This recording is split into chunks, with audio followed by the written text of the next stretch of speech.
Hey, podcast listeners, it's Jordan Jennings from the future. Anyways, thought I would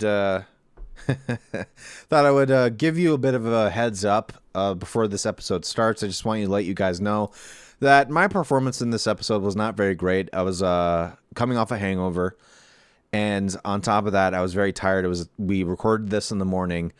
I like to do these podcasts at night, but unfortunately the way our schedules work out, sometimes it doesn't work out that way. And I just didn't have enough caffeine to help me through as well. So if I sound very low energy as well as kind of out of it, that's why.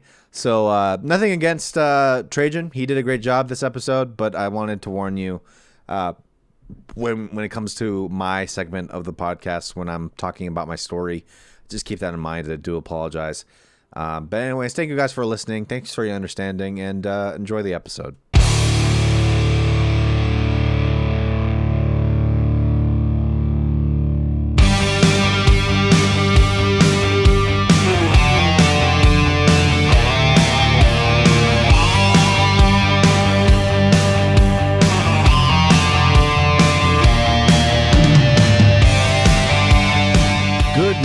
Afternoon or evening to all of our kind listeners out there listening to us either on Spotify, Apple Podcasts, Google Podcasts, or Stitcher. And we also have social media, and we'd love to hear from you. We are on Facebook, Instagram, and Twitter. All of these things, you can find us at Crooke and Candle. That's Crooke with an E. CROOKEANDCANDLE. And again, welcome. It's morning here when we're actually recording this. It's 10:15 a.m. Yeah, and although it's Seattle, we're getting a tiny little bit of sunlight, which I'm very happy about. Yeah, once we're done with this, I want to go out and be a sunflower. Yeah. Oh man, when the sun comes out, when it comes out for a little bit, I go out and I don't stare at the sun, but I I kind of towards the sun, let it go into my eyes, and hopefully raise my how I feel, because man, this weather change and everything really affected me this year. It kind of brought me down, and there's a couple things that happened so far at the end of this year that kind of brought me down a little bit. But with the weather too, it was just kind of tough. And wondering how you guys out there are doing, where you from, how's the weather where you're at, and please don't tell me you're in Miami, Florida, or someplace like that, because I'll get really jealous. But today we actually have a interesting little story time. By the way, my name is Trejen and Jordan, and my great, awesome co-host Jordan Jennings is sitting next to me, and we love doing these. But we want to do a little something different, and kind of talk about the things that really got us into the things that we're into. Right. But before we do that, let's just start by saying how's your week going? My week's going pretty good. I mean, it's going all right. Yeah. Nice. I hate it when it's rainy and gray, and that really. Yeah, for sure. Yeah, that's the kind of thing you get out here, though, in Seattle, so especially near the winter time and fall time and all that stuff. Winter is coming. Yeah. I've been hearing a lot of rumblings about it snowing sometime soon. Well, I think they're getting snow kind of in the mountains, and stuff like that. So it hasn't hit us down here yet, thankfully. But yeah. I'm doing good. How are you doing? How's your week? It was definitely a lot better for sure than the previous week before. Not starving, thank God. I have actual groceries and stuff. I needed to make sure that I did that the moment I got paid. So you didn't have to eat all my eggs? Yeah, exactly. I bought my own eggs this time.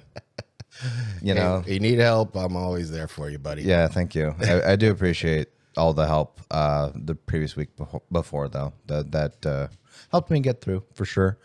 Also, the week's been good because the new Halo game came out. Yeah, Halo Infinite came out. How is it? It's good.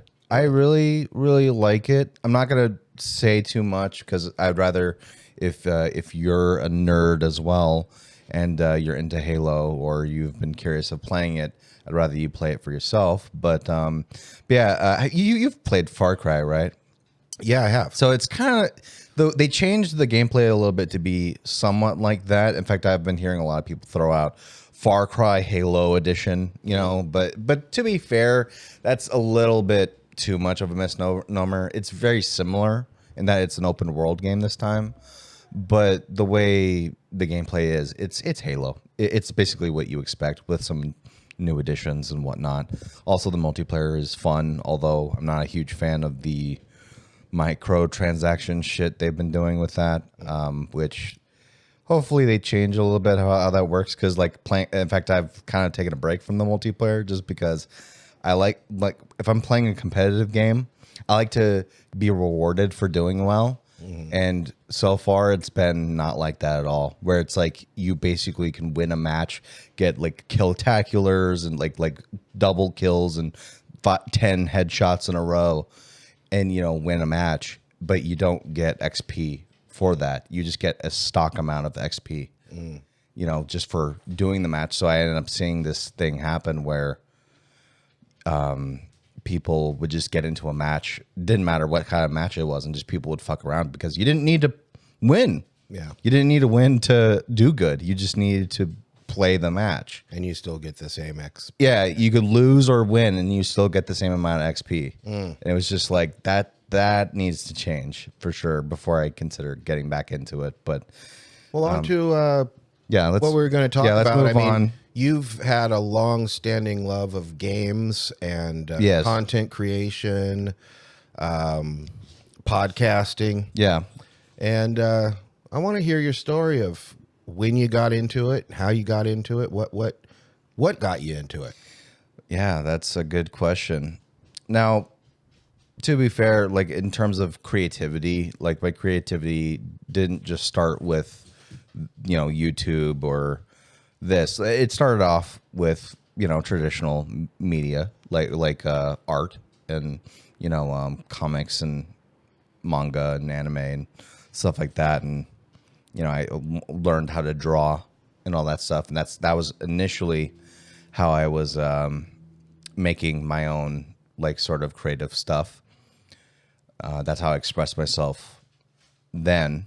And I still go back to, drawing and stuff like that, although I want to do it more. I miss doing that, but I've just, whatever. I'll get back to it eventually. But what got me into like doing video content creation and stuff like this, even the podcast, well, actually, the thing is, it's like, remember VHS tapes, children? Most of you probably don't. Most of the Zoomers who might be listening to this, or the late millennials probably you might remember a VHS tape, but you mostly remember DVDs. Even that's becoming old now. Now it's Blu-ray, and even then, eventually one day that shit's just gonna be gone. Yeah, it's moving towards just streaming. Yeah, just streaming. Basically, that's kind of where we're headed. I still consume physical media, but that's not the point of this video. But yeah, like actually, remember my early days of shooting video or making videos of my own was actually convinced my mom to like I think it was for Christmas actually, or my birthday or something. Like I want a camcorder, like a VHS camcorder to record my own videos, and she got me this rinky-dink piece of shit fucking VHS, like small mini VHS tape recorder. And yeah, it wasn't that great of a camera, but I had a lot of fun with it, just going with my friends and being stupid. We tried to like reenact like like we tried to like role play as like Solid Snake and Liquid Snake from Metal Gear, some shit. Like my brother was Liquid, and we were just fucking around. It was stupid. So that's kind of how I started with a video. But then the real thing that made it go from that to the modern age, of course, was YouTube.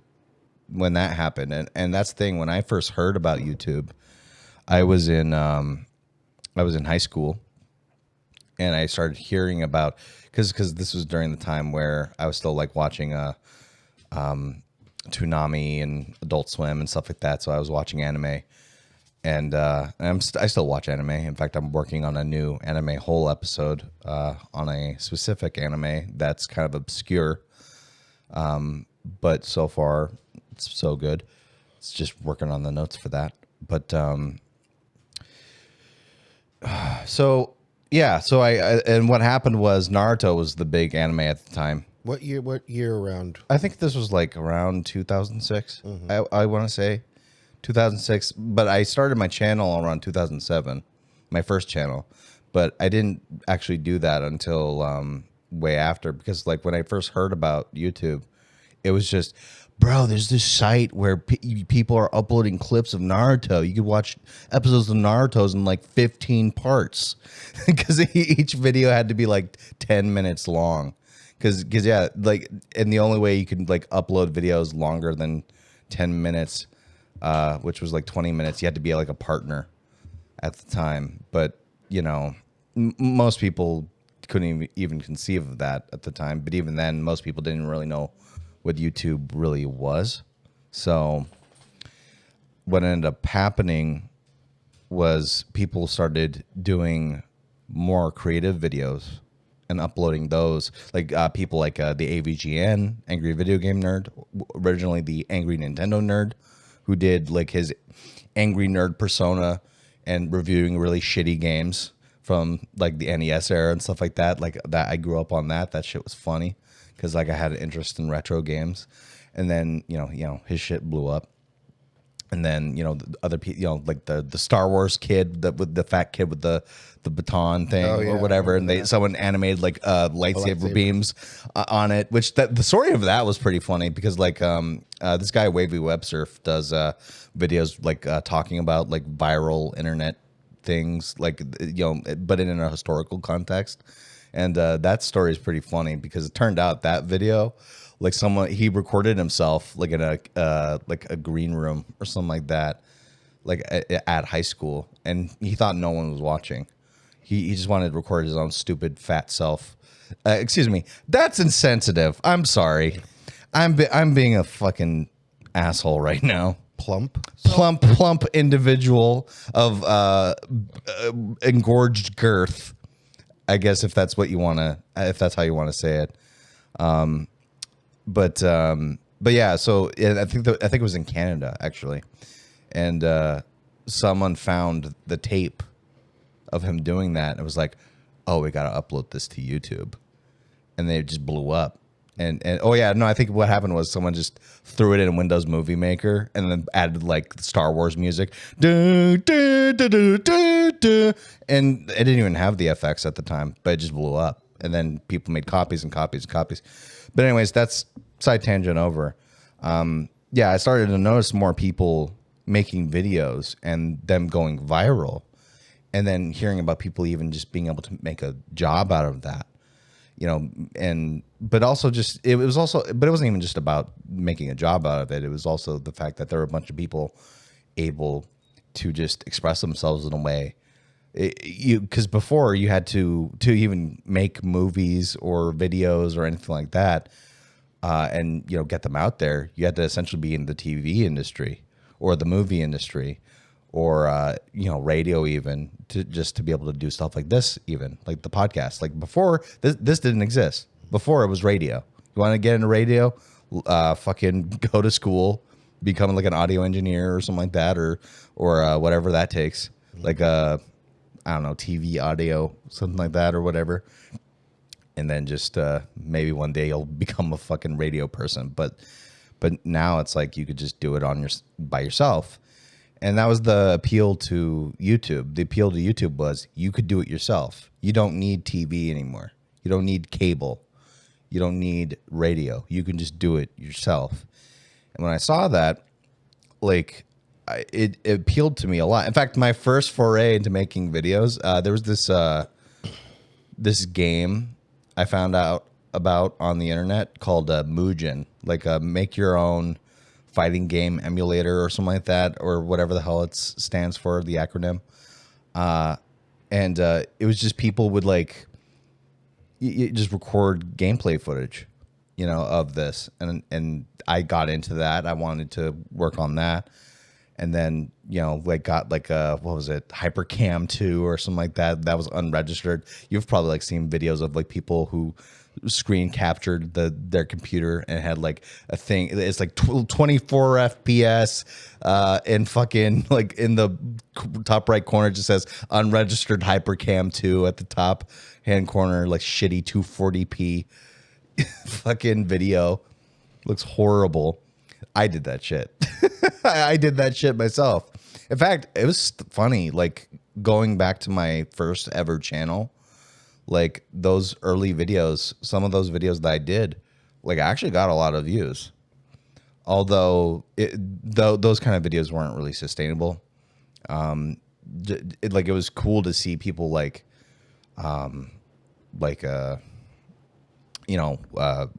them and comment and stuff like that. But yeah, I was very limited. That ultimately, I knew that wasn't going to be the thing that jettisons me into becoming a superstar on the internet. So, and yeah, I remember a long time ago when you got into YouTube, that your dream was kind of like, there's this guy PewDiePie who became a millionaire, and I want to be like, PewDiePie. That was funny too. And it's kind of funny, like really, Kali. No, there's probably someone at the door, maybe the mailman or something.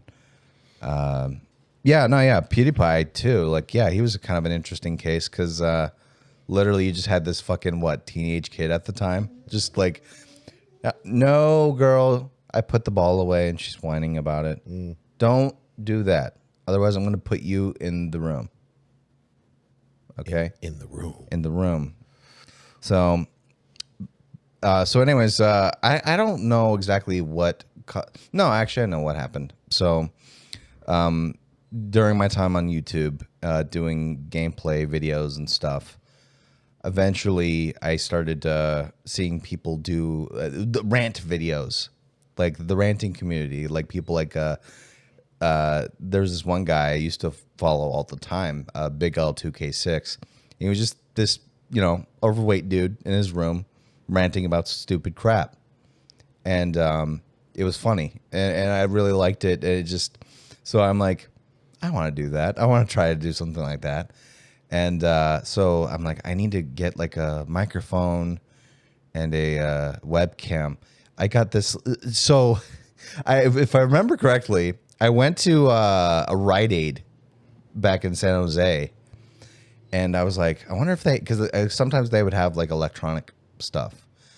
And so I found this really shitty USB mic, and like there was this webcam that was branded as like webcam for dummies or some shit, like your first idiot webcam, because you don't know how to use a webcam, I guess. So and it just had a manual like how to use your webcam and stuff like that. I don't even think it worked. I don't even know if it worked properly. Maybe it did. I don't remember, but it was a long time ago. But yeah, and then I started making my first on-camera videos, and God, it was so funny. Like this was at the time where I didn't even have my own personal computer. It's like the computer I used was a Windows XP machine that was in the living room. And so I was doing these rants and hoping like my mom wasn't there so I could just kind of do that stuff. But sometimes she would be there, and she didn't even know what the hell was going on. She didn't even really know what YouTube was. So it's like she just saw me recording video of me like talking about chicken-shaped chicken fingers or some shit or whatever bullshit I was ranting about. And that happened. But and then eventually one day, it came to a point where I knew I could do other stuff. So then I wanted to like do more gaming related videos with me in the video, and learning how to write a script, and doing all these other things to try to become more professional, quote unquote. It was still bad. It was bad quality. It wasn't like really good at all.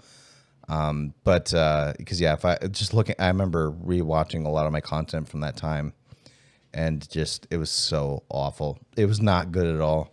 It was really, really bad. But of course, as time went on and as technology got better, and when I finally started getting a job, I started being able to invest in actual better content and or better hardware and stuff like that to be able to do things a little bit more efficiently.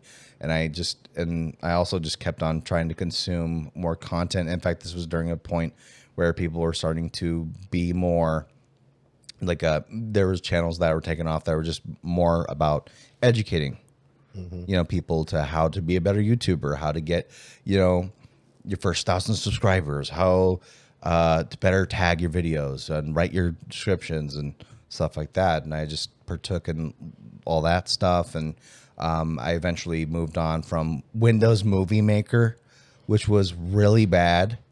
Eventually, I moved on from that to like Sony Vegas, which I did not officially own because I didn't have much money at the time. So I'm like, well, I want better editing software, so I'll just, BitTorrent and stuff like that. Which, by the way, buy things if you can. I'm not endorsing piracy, but I did.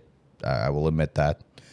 In fact, most people getting into this kind of stuff probably did that as well. So let's be completely real about that. You probably pirated fucking Adobe Premiere.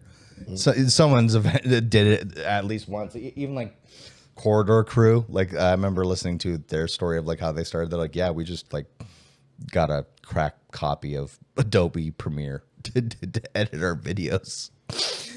So that, yeah. Again, it's like you try to do it by yourself, and if you don't have much resources, you find ways to do it. And that's kind of how I did it. So I started learning with Sony Vegas and learning how to do more linear editing, and it was definitely a lot more rudimentary at the time when I was doing it because I didn't have the skill at the time to edit in ways that were more professional. But of course, over time, I learned how to get better at it and make videos that were better. In fact, there was one channel I did back when I was living in, I think it was the last apartment I lived in with my mom out in San Jose. I made this one channel called, I think it was like the Bede or something like that, or the Bede, Betteh. That channel doesn't exist anymore because I deleted it. But that channel, I want to say, ended up getting like 10,000 subscribers. In fact, this is kind of one of my biggest regrets. Now, at the time, well, I say biggest regret. I guess it's not much of a regret because at the time, I just did not have much to work with. Really, I had a shitty laptop. I didn't have a good computer. It was dying on me. And so, the moment I made this one video that was pretty well edited for what it was. There were some people that hated it because of some of the editing choices I did, but that got like, I want to say over 100,000 views. Wow. Or something like that. And it ended up getting me like 10,000 subscribers. And I think at that time I was just very overwhelmed with that because I didn't have the means to really, or I could make more rudimentary videos like that. But again, my computer was dying and all that stuff. And it's just the moment I had this audience, it's like, I don't even know if I can, it just kind of became this overwhelming thing where I just didn't know if I could do it again. Maintain it. So I kind of felt guilty because I was trying to do that same kind of video again. But it just, the computer was dying and all that stuff. I'm like, I can't do it anymore. And people kind of just turned on me when I did that. So I'm like, you know what? Fuck it. I'm deleting the channel. So I kind of wish I didn't delete the channel. I wish I kept it around, but is what it is. It is what it is. Yeah, exactly. You live and learn. And now fast forward, I've made several other channels. Now I'm doing, the podcast, which even the podcasting thing, it's like how that started was when I moved to Portland, because you moved first. Then my brother moved second. Then I followed him. And the first ever podcast we did, in fact, I don't even know what caused me to want to do it.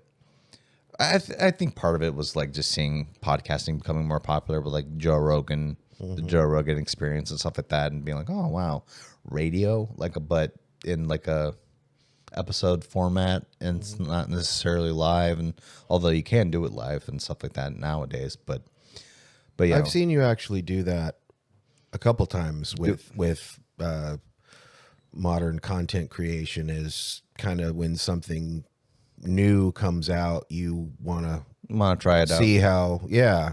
Yeah. And as a, like just like with the editing, we've went on to form a film production company, and now you're my head editor. Yeah, and even then, it's like eventually I know I want to get to a point with that where I'm not the only editor, because especially the bigger we get, we're gonna need more help, obviously. So, but that's why we're starting small. We're not worried about doing it big right now, but that's for another time. But yeah, but what? I was gonna, just because I remember hearing about you being a YouTuber. I think that was probably 2007, 2008, something like that. Right. Which, when I was told that, I didn't even know what a YouTuber was.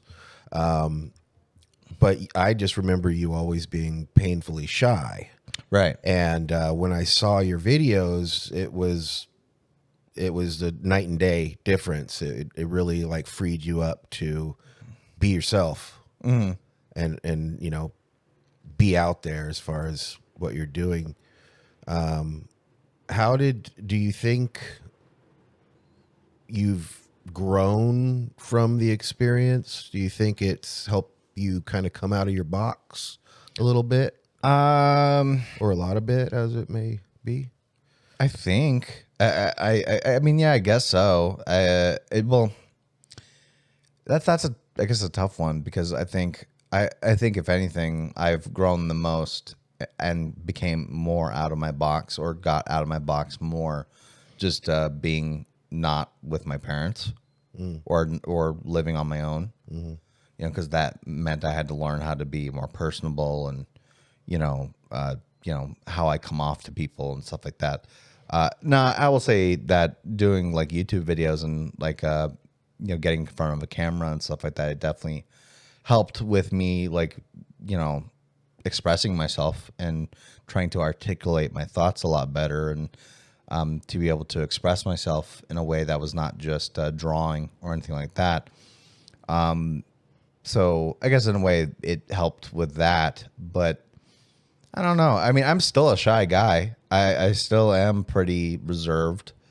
I'm trying to be more open nowadays, and not try to, push people away, and not try to, be too inward. But I don't know. I think it helped a little bit, but as far as like me improving, as far as like getting out of my shell, it was more so just having to experience life and be on my own. I think that was a bigger thing, more so, but yeah, it definitely helped in some ways. I feel. Well, I'm going to tell my story now. Okay. I'm on kind of a time constraint today, because I have a big tattoo I'm going to be doing, and a little later, well, pretty soon actually. But yeah, as far as me and my creative journey, especially with tattooing, because that's what I do professionally for the most part. I grew up very religious, and back in the 70s and 80s, tattooing was very different than what it is now. It's very popular now. It's part of popular culture. And back then it was definitely different. And I lived in Southern California, so in the 80s, if I saw a tattoo, it was pretty much gang related. And I've always wanted to be a fine artist, a painter. So I didn't like tattooing. My first real exposure to what tattooing could be came when I had drawn a picture of an angel with big boobs sitting on a cloud. And, at the time I kind of had to, when I would draw, I drew like Swamp Thing and different Ghost Rider and, a lot of skull heads, and I would have to hide them. Mm-hmm. And sometimes I'd come home and my mom would have went through my room and found art and torn it up and said, "That's satanic." So I kind of I really would hide my art, but I did this picture of this, attractive female angel sitting on a cloud, and one day it disappeared. And I assumed my mother had gotten to it, but she never said anything about it. So I kind of thought, oh, maybe she just doesn't want to talk about sex or porn or something like that. Ask me, embarrassing questions. You jacking off to this? Anyways, a couple months went by. I went outside, and my friend Dino, who I've mentioned before, saw me and was like, hey, Jay, what do you think about tattoos? Now, my friends, I was about 18. My friends at the time, probably around 15 years old, started doing little stick and pokes on themselves, and I was not into it. And so he asked me what I thought of tattoos, and I was like, they're dumb. You're going to regret it, this and that. And my little brother, who was 16 at the time, just kind of he kind of hung his head because he really looked up to me. And I'm like, you got a tattoo. And I immediately grabbed for like his jeans, like his, that where his ankle was. Mm-hmm. And he turned around, lifted up his shirt, and there was my angel on his back. And I wanted to tell him he was an idiot, but it was my art. And that kind of changed everything a little bit around it, because I was like, wow, you could do that? Oh, okay. But then I think fast forward a couple years, I was 23. I'd had you, mm-hmm. And your brother.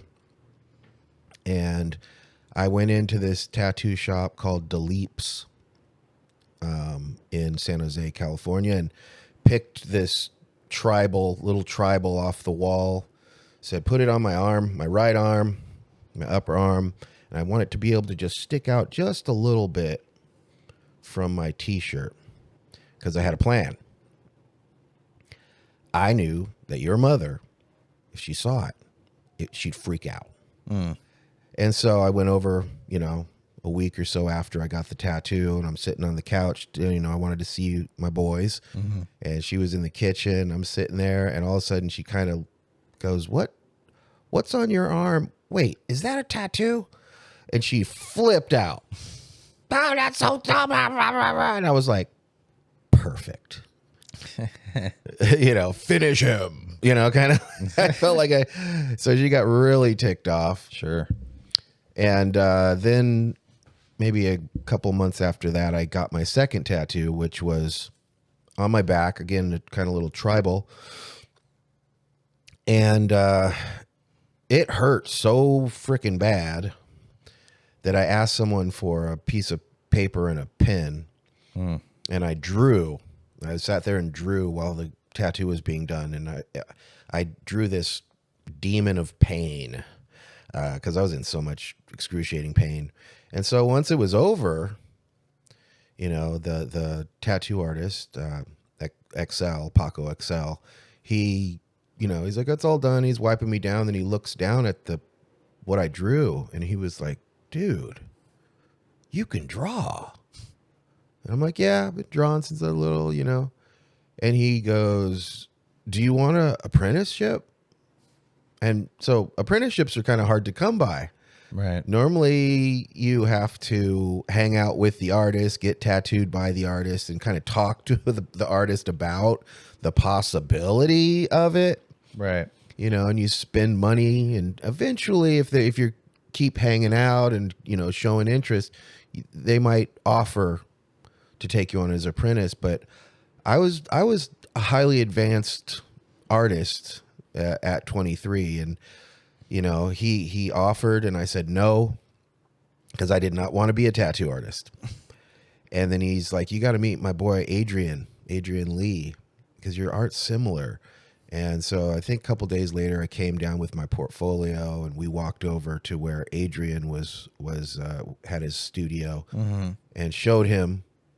And same thing. I liked his art. He liked my artwork. And he said, you want an apprenticeship? And I said, nope. And so I turned it down. And then maybe not long after that, maybe within a year, I was hanging out with my buddy Zebediah, who's a comic artist, in his backyard. And he's sitting there playing like Led Zeppelin on acoustic. And I'm reading a tattoo magazine because I have 2 tattoos now. And I was reading in the magazine, there was this part that was kind of like a tattoo shop highlight on some tattoo shop. And, you know, the photographer had taken pictures of the artists and the interior of the tattoo shop and people getting tattooed, and they're smiling and throwing up peace signs and stuff like that.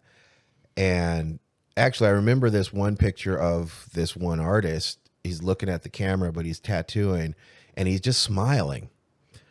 And I thought to myself, man, I just got to figure out some way to do art and make money. And I think literally at 10, the count of 10, and I only thought this, the count of 10 goes by, and Zeb suddenly stops playing guitar, and he goes, hey, man, how much would it cost me to buy you tattoo equipment? And I was like, why would you do that? He's like, you're the best artist I know, and you should get paid doing what you love. And so just in that moment, I was open to anything artistic that could make me money. Mm-hmm. And so I said, I don't know how much it would cost, but I could find out. And he said, you know, find out and I'll cut you a check. And so, yeah, I found Kaplan and Sons out of New York. They had a kit for like $800, and he cut me a check, and that started the whole thing. And then I went back to the people that offered me apprenticeships, and then they were not taking apprentices at that time. So I was just kind of working on it, doing little tribal tattoos. And then I was at a punk rock baseball game, softball game. So everyone's got, you know, their 40s when they're on base, and everyone's drinking, and you know, here I'm gonna pitch the ball, but first let me drink my 40. Okay, strike, you know. And there was this girl, Benicia. I was sitting there drawing, and this girl, Benicia, said, "Oh, you're really good at art. You should be a tattoo artist."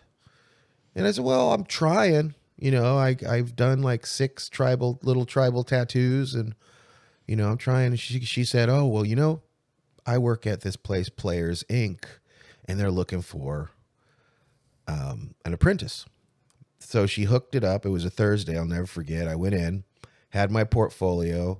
This is back in the time when they had those little disposable cameras. So when I would do a tattoo, a little cardboard camera, I would take a picture of what I did. So I had done 6 tattoos, and I think the camera, I could have taken 24 exposures, but I went and got them, you know, got the photographs developed, the 6 photographs. I went in, I had my portfolio, and the guy, I can't remember his name, but he's like, "Welcome, come on in. Yeah, you know, how you doing, this and that." And so he says, "Let me see what you got." And I took out the 6 photographs first, and he looked at them, and he said, "Do you have any more than this?" I said, "No, those are the only 6 that I've done." Mm. And then right about that time, he's like, "Well, what do you got in your portfolio?" And right then, because they were looking for someone, because it was just the owner, who was a tattoo artist, and a second tattoo artist. And so all of a sudden, the second tattoo artist came out, and I unzipped my portfolio. I opened it up, and it had all these drawings that were like in pencil, but they were really good. And they're sitting there looking at these things, and they're not happy. They're looking at each other, and they have this look of concern on their face. And I, you know, as an artist, I'm like, oh my God, they think I suck. And I'm like, I must suck. I must not be a good enough artist. And so all of a sudden, the second artist, he just walks away. Didn't even introduce himself. Didn't say a word to me. And the owner says, so do you got any more pictures of tattoos that you've done? And I said, no, I already told you. These are the only ones I've done. And he zips up my portfolio. And he's like, well, we're not looking for a tattoo artist or a tattoo apprentice right now. And I said, yes, you are. That's why I'm here. I had an appointment because you're looking for an apprentice. What's going on? And he said, he kind of hung his head and paused for a minute. And then he said, all right, I'll tell you the real deal. And he said, you're a better artist than me. And you're a better artist than him. Oh, okay. And if I taught you how to tattoo, within a year, you would be better than us. And you could quit and open your own shop and take our clients. You were overqualified, yeah, so to speak. And I was incensed. I was so pissed. I'm like, this is bullshit. And I stormed out of there, got about halfway down the block, and I burst into tears. Oh. Because I'm like, seriously? Yeah, I'm sure. too good? Are you serious? So I was crying for a block because I'm like, how? There's no way I'm going to be able to get into this world if I'm too good. I mean, what the heck? Right. And then I kind of pulled myself together. And I remember I said, wait. What did he say? He said, I'm better than they are. And so I said, you know what? Well, screw a apprenticeship. I'll just keep tattooing. And the people that had offered to apprentice me, when they told me, well, one of them was like, I have an apprentice, so I don't need another one. And the other one was like, I've had 2 apprentices since I offered it to you, and both of them broke my heart. Mm-hmm. They learned from me and then just left and went to some other shop. And so he wasn't taking apprentices either, but they both said to me, you're a really good artist. We know you're really wanting to do this. So if you have any questions, call me up. I'll answer them for you. So if I was tattooing someone and the needle was kind of getting caught in the skin, I could give Paco a call or go over to the shop and be like, yeah, I've been getting caught in the skin and, oh, the needle's out too far. And so they would answer my questions. So I started tattooing. Shortly after that, because that's probably about 98, I continued to tattoo here and there. And then eventually I moved to Oakland, beginning of 2000, or 99 really, and end of 99. And I was tattooing. And I continued to tattoo, but again, it wasn't daily. I had a regular job. I had a corporate job. But I would tattoo people kind of on the side. And eventually it was 2002, and I got laid off from the job I was at. I knew I was going to get unemployment. So at that point, I'm like, well, let me see where this tattooing thing can take me. Mm-hmm. And I never even considered going to a tattoo shop and asking for a job, because I figured, hey, to get a job tattooing, you have to do an apprenticeship. So I was just kind of tattooing. And then the 3 months came up. My girlfriend at the time said, reapply, tell them you haven't been able to find anything. So I did. They gave me another 3 months. And then this one thing happened, which was I was tattooing my friend Camila. I was doing like a kind of an ankle tattoo. And when I was done, she said, oh, hey, are you going to come down to the Ruby Room, which was this bar down the street from my studio? And I said, yeah, let me just clean up. I'll meet you there. And eventually I went down there, and I, sat at the bar. I ordered a beer. And a couple minutes later, the bartender kind of slid a shot to me. And I was kind of like, what's this? And he points over at the end of the bar, and this guy, Sanyu, who I knew, who was a tattoo artist. And I cheersed him. And then he said, come over here. I came over and he says, "Hey man, I keep seeing you tattooing our friends because we kind of shared friends." And I'm like, "Yeah." And he goes, "Who? You know, they're pretty good. Like, who apprenticed you?" And I said, "I never got an apprenticeship." He said, "Really? Okay, well, I just bought a tattoo business in San Rafael, and I'm looking for, artists. You want a job?" And that was how I started professionally as a tattoo artist. And, it's been a long and varied career. And I definitely, my dream has always been to be a fine artist, and I continue to paint. And eventually, within the next 5 years, I'd like to retire. I wanted to retire by this year, but I'm going to continue on for a couple more years while I get my whole fine art life situated. Right. And I definitely want to go in that direction one day. Right. But that's kind of the story of how I got into tattooing. It was almost through attrition and hard-headedness. But yeah, this is kind of a story I will tell to clients. Yeah. Just to keep them entertained as I'm working on them. But yeah, it was very interesting getting into the world I've gotten into. And now, just like with you, pretty much, and I know that's something that we're working on getting you into doing, to where your life shifts from having that second job, to getting to a point where you're just working on all your creative endeavors. And so, I mean, I look at tattooing as like my job, but it's super creative, so I get a lot out of it, and I'm always getting to do artwork. But yeah, I want to know what our listeners out there kind of doing. And if you have a dream, what's your dream? What are you trying to become? And how is it for you? Is it hard? Has it been easy? But yeah, I guess that's the end of my story. Yeah. Actually, I've been meaning to, because when we posted the last episode, because remember how I mentioned that I was looking for names to change my name to, or first names specifically.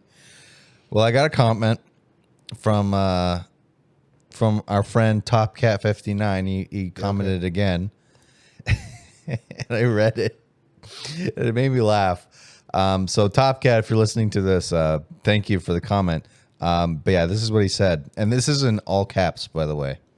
I like the name Dan. To me, it sounds like a guy that is into things that people have no interest in, and a guy that is very passionate about their interest and have pretty interesting opinions about certain subjects. And not a lot of people are named Dan. Catface.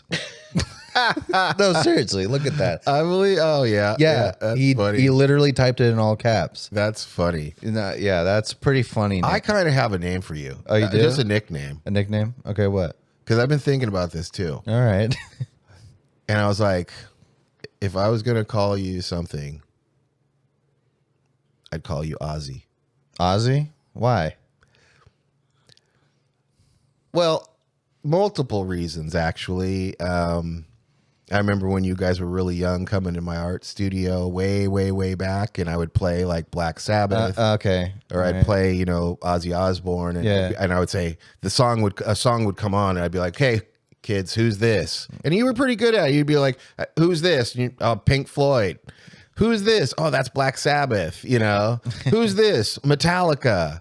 And you kind of went on. Actually, I have that picture over there, right there. That picture with you. And Julian's wearing the shirt Pentagram for the band Pentagram. But back then, that picture of you with the short hair, I remember that's when you were first making YouTube videos. Right. Yeah. That was around 2007.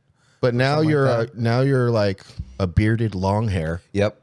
Yes, I and you like putting on the studded gloves and stuff like that. Yeah. I catch you listening to metal all the time. I listen to metal more than I ever have. Yeah. Because just, especially with metal, it's just something about it. Yeah. Not only just appeals to me, but it's just, I don't know. It speaks to me. Yeah. In a way that most other music doesn't really do. Yeah. So, but yeah, I've been thinking about it. Actually yesterday. I was like, I wonder how he'll react when I'm just like, "Hey, Ozzy, have you fed the dogs today?" And he'd be like, "Ozzy, what?" well, I'm curious. That's just a nickname, though. I'd call you Ozzy as a nickname. Okay. Well, yeah. So, okay. So the impetus for calling me Ozzy is just because I like metal. Is that? Yeah, I mean, it's just your personality. It's a bunch of things tied up together. Sure. It's you out of my two kids, you're the one that will listen to metal and old metal. Yeah. And I look at you as a very kind of unique person. And I look at Ozzy Osbourne as a very unique person. Yeah. Yeah, absolutely. And so, out of nicknames, I was like, that one just kind of popped. It didn't even take me long to come up with it. I was just like, what would be a good nickname? And just Ozzy. And there's an homage to one of my favorite, musical people. You love metal, and just the kind of person you are. I'm like, I kind of fits somehow, Ozzy. Okay. Yeah. Well, I guess we can. We could try it on. I'm just gonna start calling you Ozzy. Yeah. Go for it. We'll see how I take to it. But all right. Yeah, I guess we can go with that. Yeah. Well, you know what you have to do. But when people so say you go into work. Hey, what's your name? Yeah, and so you're like, well, if you reach out, there's servers and stuff, and anyone's talking to you, and you just, hey, what's your name? And the girl's like, oh, my name's Melissa. What's your name? And you go, well, Jordan, but everyone calls me Ozzy. and that'll stick. I know it will. People are like, oh, Ozzy. Okay, that's cool. Because it's easy to remember. Sure. It's like kind of an iconic name. Sure. Yeah. Okay. All right. I'll have to try it on. Yeah, I'll try it on and see how it fits. And if the glove fits, I'll stick with it. Yeah. So but yeah, all right. Yeah, sure, I'll go with that. Thank you, Top Cat, for the name, Dan. That was funny. Unfortunately, I'm not going to go with that name. I do appreciate the suggestion, though. In fact, I appreciate that you comment on my videos in general, and on our podcast as well. So, thank you for listening to the podcast, Top Cat. I really do appreciate that. And I think that's about it for the podcast. We've been going on for about 15 minutes. I can do the outro. If you want do the outro. I got to take a shower. Yeah. You can go do that, and I'll do all the outro stuff. Don't want to keep you hanging, especially if you got busy things to do. So, anyways, that's Trejen. Say goodbye. Goodbye. There we go.